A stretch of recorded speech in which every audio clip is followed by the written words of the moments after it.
Gerakan Menikah 5 kali. Nah, pada kaget pasti kan?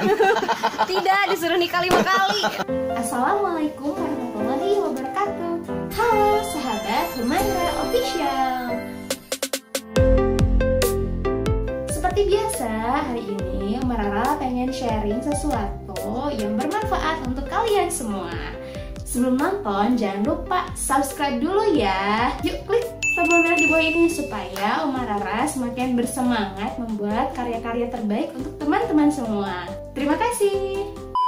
Assalamualaikum warahmatullahi wabarakatuh. Halo sahabat Humaira Official. Alhamdulillah hari ini kita bertemu lagi bersama dengan dua pasangan yang inspiratif. Siapakah dia? Beliau adalah Teh Ina dan Kang Mufti. Halo. Ya, apa kabar Teh Ina, Kang Mufti? Ya udah lama gak ketemu ya. Kita ketemu lagi nih. Mungkin teman-teman ada yang belum tahu nih Kang In, Aswazi maaf.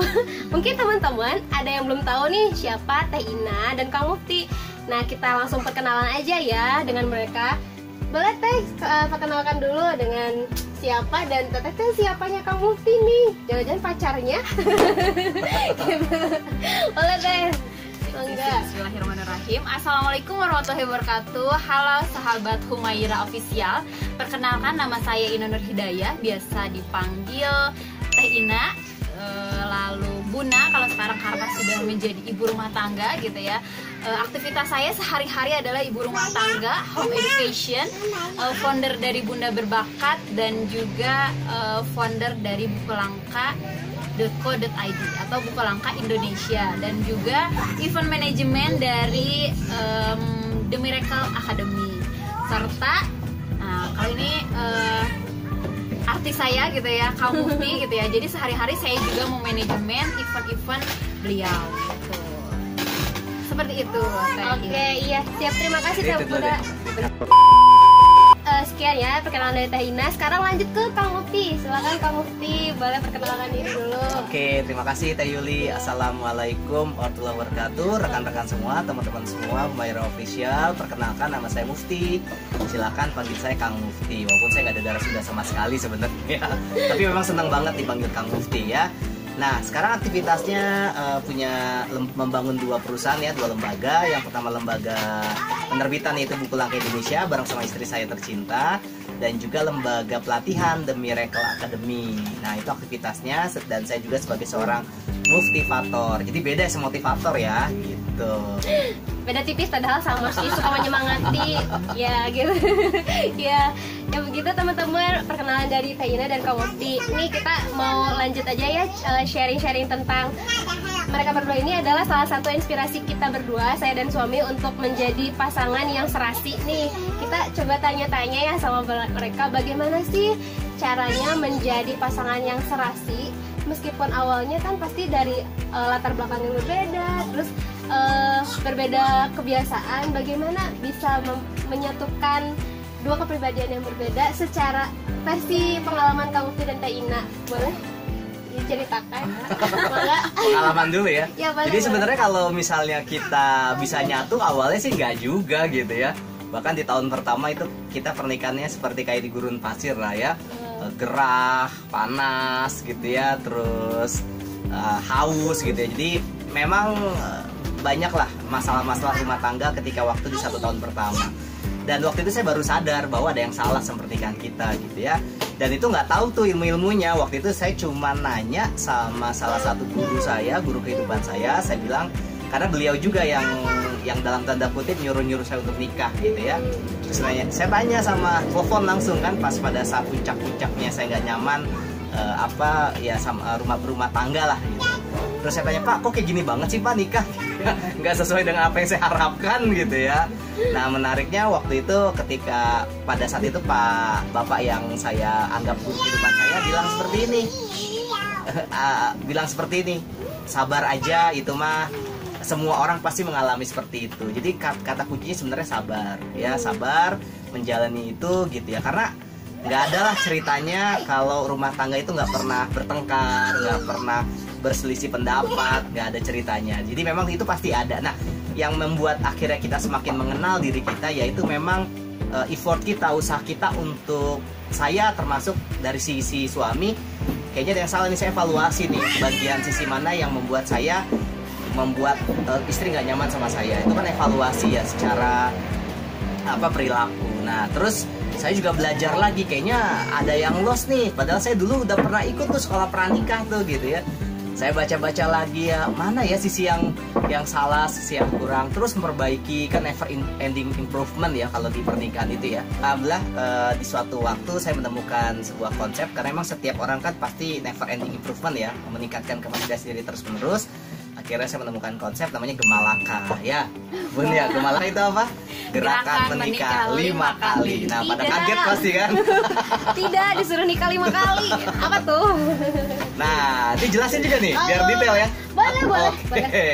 Nah, jadi Gemalaka itu sebenarnya hasil dari pengalaman saya sama istri saya gitu ya. Dan memang jangan beranggapan bahwa Gemalaka itu menikah ke 5 orang yang berbeda ya, beda ya. Jadi menikah 5 kalinya dalam konteks ke orang yang sama. Jadi kita menikah 5 kali ke satu pasangan gitu ya. Menikah yang pertama kali disebut menikah secara akad ya. Produknya adalah buku nikah. Yang udah nikah pasti udah ada dong buku nikah, betul ya? Oh, sekarang KTP. Oh, KTP Ya sekarang kan? ya? Ya, yang berbentuk KTP gitu kan sekarang. Oh iya betul ya. Nah, yang menikah yang kedua kali menikah secara biologis, produknya adalah anak dan kepuasan batin, kepuasan lahiriah. Nah, kebanyakan orang tuh menikah hanya kedua kali saja. Akhirnya banyak masalah-masalah dalam rumah tangga. Mereka tidak harmonis, mereka tidak selaras, mereka tidak bermanfaat buat orang lain dan sebagainya. Seperti itu.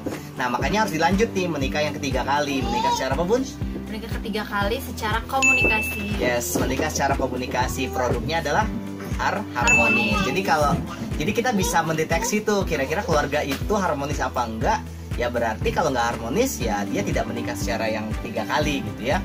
Nah lanjut menikah yang keempat kali, menikah secara potensi dan bakat. Produknya adalah keselarasan. Jadi kalau suami sama istri selaras itu berarti mereka sudah sama-sama saling mengenal masing-masing orang, mengenal potensinya masing-masing dan mengenal kekuatannya masing-masing gitu ya. Dan menikah yang kelima kali menikah secara misi hidup.